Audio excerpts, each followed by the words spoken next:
Hey all you cool cats and kittens, it's Carol Baskins from Big Cat Rescue, and today we're going to be making some chocolate chip cookies. For real though, my name is Ben, welcome back to my channel. Today we're going to be making some chocolate chip cookies, as I said. Now, normally I've never made a kind of cooking video before, but we're all in quarantine, I've lost my goddamn mind, and I make really, really good cookies, no joke, and as you're going to find out in this video. First and foremost, we're going to need our ingredients. We have 1 cup of butter, which are gonna have to warm up a little bit because it's gotta be softened. We have two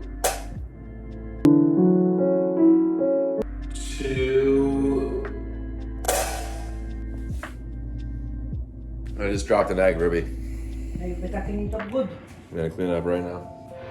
So as I said, 2 eggs, dark brown sugar, some baking flour, and some cane sugar, and then obviously our chocolate chips.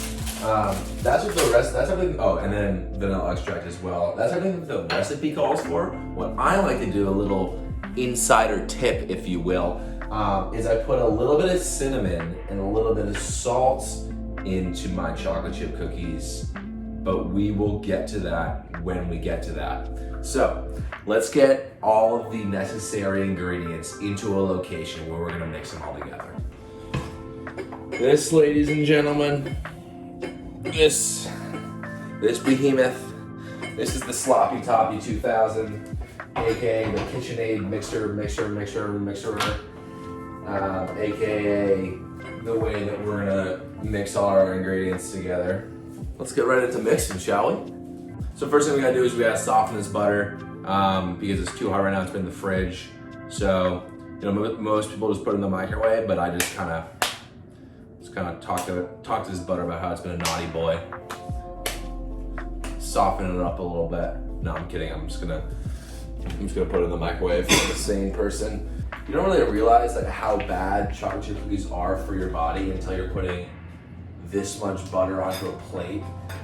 Knowing that like I'm probably gonna eat like most of these cookies because I'm slowly trying to kill myself. Put that butter in the microwave for 30 seconds, so we'll get right on to the next thing. We need 1 cup of white granulated sugar. And then I get my measuring tool. I stick it in there.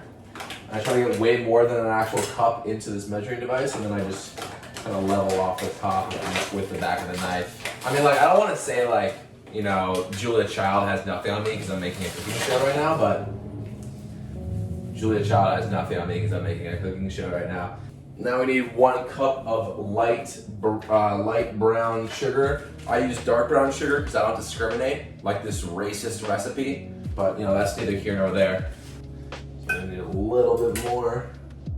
2 teaspoons of vanilla extract, which we can do. We got our teaspoon measurer. We got our vanilla extract here. Vanilla extract just smells like frickin', it's like crack. You may have noticed, or maybe not, actually, that I'm growing out my facial hair. I don't ever grow out my facial hair, but since we're in quarantine, I thought that I would, because I don't need to impress anyone in person. But it's terrible. I'm 21 years old, and like, you can see, it comes down and under around, but I get nothing in this region. So it's like, I look like a prepubescent teen. It's brutal. All right, 2 large eggs. Egg numero 2, inbound, successful landing, great. Next up, we have 3 cups, count it, 3 cups of plain white flour. Bada bang. So for all of you that don't know, baking soda is baking soda, I guess, but you only need 1 teaspoon of that. Now we've reached the point where I diverge from the recipe. It's often said 2 paths diverge in a wooded brook. I, a weary traveler, took the one less traveled by. So that's why I've introduced a little bit of cinnamon to this recipe. Not a lot, just a whisper of cinnamon. Whispers in the wind, People are talking, no one's sure. Is that cinnamon? Maybe. We're not sure. It might be there. I can't be 100%. If you didn't tell me, I wouldn't know. But I might suspect it. I know the face, I don't know the name. That's the kind of amount of cinnamon we're looking for here. Just a little, just a little, That might have even been too much, but you know, you want a little bit of cinnamon in there just to remind the people that you know what's good. So once you've added your cinnamon, then you're gonna go over and you're gonna grab a salt shaker. Mine has a whale tail, just like my butt crack, but we're not gonna get into that. So why are you adding salt? Seems like kind of salt and chocolate chip cookies are kind of posing, but I just think that the salt adds a really good, it's an important flavor that you need to have. And then last, but certainly not least, we have our chocolate chips. That was actually orgasmic doing that, can't lie to you. So you can see it's kind of starting to mix together, doing its thing. As it gets more and more mixed together, we're gonna jack up the frequency here a little bit. Start to get this all nice and mixed together, doing its thing. I'm gonna jack it up even a little bit higher, bring it up to 6. Oh, that was probably a little bit too high. Keep it on 4. You can really see it starting to clump together. And that's basically as high as I'm gonna let it go. You can see that I should have worn an apron because I've now got myself all dirty. You know, the ingredients you can see, we got some good looking cookie dough going on in there. Now we got our pans. And what I like to do is I like to make my chocolate chip cookies comically large in size. I want like a freaking meatball. I want it to, if it was plummeting through outer space at the speed of light, it would have a gravitational pull. Like that's the size of chocolate chip cookies that we're looking for here, all right? All right, now that our pans have been all buttered up. So again, as I said earlier, I like to make my chocolate chip cookies comically large. When I say comically large, I'm talking about this size. So here's my fist. Here's the chocolate chip cookie, just to kind of put that in perspective. And I don't know if I'm gonna have enough real estate on these mats here. I might need to bring in a third mat. And I'm making some big, meaty balls here. Some sweaty balls, if you will. Or some doughy balls, I guess would be more apt in this scenario. You might be asking yourself, Ben, why are you making chocolate chip cookies? Making it a video, spending I haven't done it yet because I'm filming it right now, but what I'm assuming is gonna be hours of my time. Like 2.5, 3 hours. To edit down this video and put it out.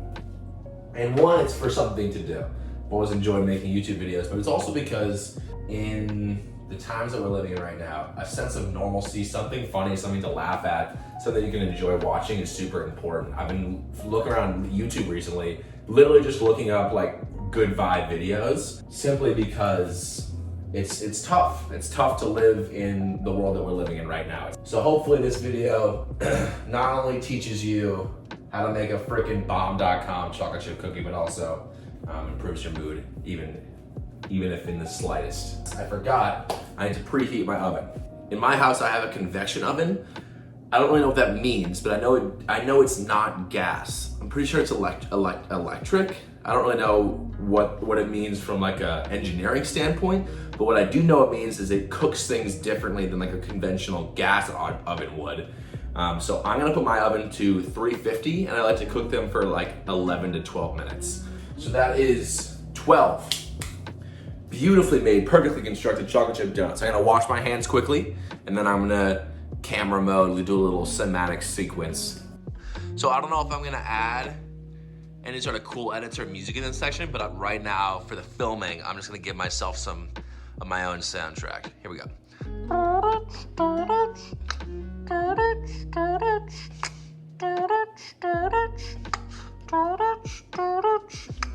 It's okay. It's okay. Hold the applause. Hold the applause. You're too kind. Okay, so my oven is heated enough, and now we're gonna throw the chocolate chip cookies into my oven. Close that up there. We need to make sure that we can get a 12-minute timer here. So let's do 12-minute timer. And we are gonna go ahead and get that going. Okay, so it's been a few minutes. They're looking a little bit more like how I want. Yeah, that's looking just about perfect. Take them out, put them on our cooling racks real quick. Okay, so we've let our cookies cool now for about 5 minutes. So I'm gonna test out and see just how hot fire flames one of our chocolate chip cookies that we made are. Oh yeah, it's like barely holding together. That's how you know it's good. I mean, I don't want to gas myself up, but like this is petrol, literal gasoline. Yeah, I mean this is just fantastic. I mean it's just objectively like the best chocolate chip cookie I've had this week. It's like gonna fall apart on me. Like I don't even know. Oh my god. When your cookie doesn't even have the structural integrity to hold itself together, that's when you know. Alright guys, well that's pretty much it.